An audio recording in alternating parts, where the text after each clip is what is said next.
Alright, so in this tutorial, now that we've got our script set up and it's added to our game object and we've got a variable that we can control, we're going to start getting into functions to actually create the functionality that we need. So let's go back over to the script. And we're going to create our first function. And so just a quick overview of the syntax. So this first piece here, void, is the return type. So, you know, from your Python tutorials, you probably know that functions return something. And in C#, you need to actually declare what type of thing they're going to return. And because this first function that we're working on isn't going to return anything, we say that it will be void. And then next comes the function name. Now, function names for non-built-in functions. So this isn't going to be a built-in function. It's not start or update. It's not going to be used by the Unity engine. It's a function that we're going to put custom functionality inside of.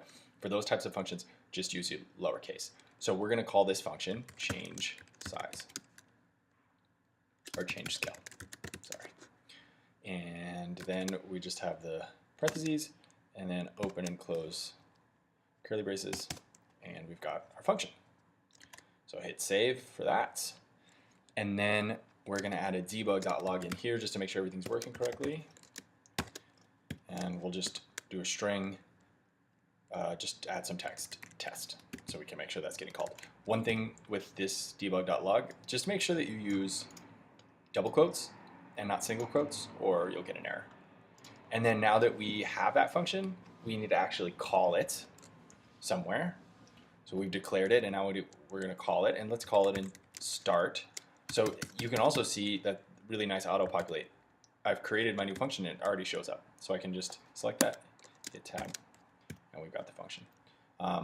So I'm going to call that, and then I just need the semicolon at the end, and let's see if that shows up in the console. We also, let's delete this debug log so that they're not interfering with each other. All right, save, and let's go back to Unity and hit play.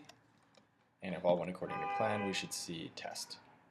And there you go, test. Okay, so we've created a function right here, which is, and we'll get into more of what that can be. So we created a function with the return type and the name of the function, and then we did a debug.log.